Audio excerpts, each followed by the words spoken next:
আসসালামু আলাইকুম। Hello viewers, আপনারা সবাই কেমন আছেন? আপনাদের দোয়া এবং ভালোবাসায় আমরা অনেক ভালো আছি। মেঘলা নূর বিডি চ্যানেলে আপনাদের সবাইকে স্বাগতম। আজ আপনাদের মাঝে নিয়ে আসলাম কোরবানি ঈদের গরুর মাংস রান্নার রেসিপি। ভিডিওটা আগেই করেছিলাম, কিন্তু ভিডিওটা আপলোড করতে একটু লেট হয়েছে, তাই দেরি না করে চলুন যাওয়া যাক মূল রেসিপিতে। রান্না করার জন্য আমি গরুর মাংস নিয়েছি 6 থেকে 7 কেজি। মাংসটা আমি কেটে ধুয়ে ভালো করে পরিষ্কার করে নিয়েছি। মাংসের মধ্যে আমি পেঁয়াজ কুচি দিয়ে নিচ্ছি 800 গ্রাম।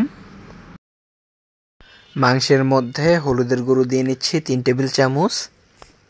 মরিচের গুঁড়ো দিয়ে নিচ্ছি 4 টেবিল চামচ।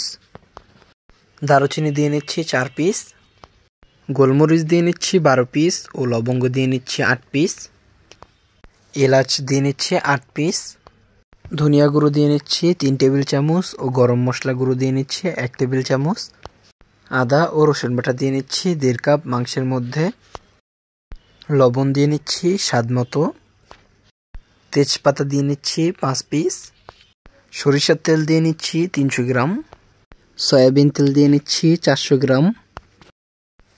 এখন সবগুলো উপকরণ হাতের সাহায্যে খুব ভালো করে মাখিয়ে নিব মাংসের সাথে। এই মাংসটা মাখানোর উপরে টেস্ট নির্ভর করে। গরুর মাংসটা যত বেশি মাখাবেন তত বেশি টেস্ট হবে। মাংসটাকে খুব ভালো করে মাখাবেন যাতে মশলাগুলো মাংসের সাথে খুব ভালো করে লেগে যায়।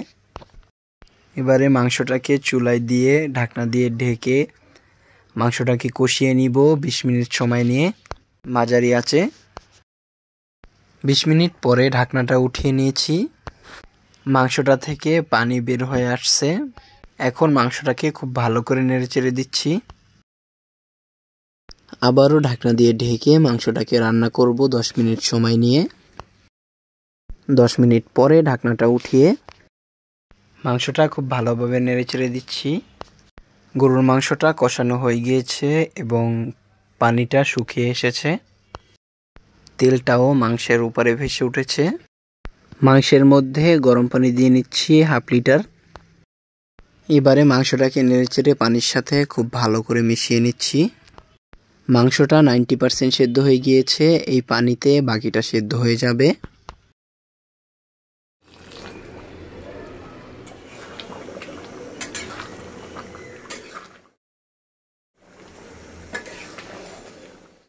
এবারে ঢাকনা দিয়ে ঢেকে মাংসটাকে আবারও রান্না করব 10 থেকে 12 মিনিট সময় নিয়ে। 10 মিনিট পরে ঢাকনাটা উঠিয়ে মাংসটাকে একটু ভালো করে নেড়েচেড়ে দিচ্ছি। মাংসটা রান্না হয়ে গিয়েছে। এবারে মাংসের মধ্যে ভাজা জিরের গুঁড়ো দিয়ে নিচ্ছি 2 টেবিল চামচ। মাংসের সাথে জিরাটাকে খুব ভালো করে নেড়েচেড়ে মিশিয়ে নিচ্ছি।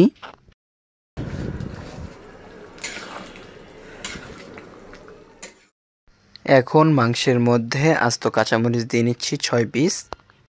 মাংসটাকে নেড়েচেড়ে জাল করে নিচ্ছি 1 মিনিট। তৈরি হয়ে গেল মজাদার কোরবানির ঈদের গরুর মাংস রান্না।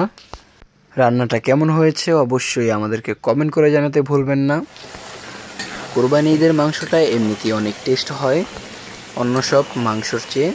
তো বন্ধুরা, আজকের ভিডিও এই পর্যন্তই। যারা এখনও আমাদের চ্যানেলটি সাবস্ক্রাইব করেননি ও ফেসবুক পেজটি ফলো দেননি তারা অবশ্যই চ্যানেলটি সাবস্ক্রাইব করবেন, ফেসবুক পেজটি ফলো দিবেন। সবাই ভালো থাকবেন, সুস্থ থাকবেন। আসসালামু আলাইকুম, আল্লাহ হাফেজ।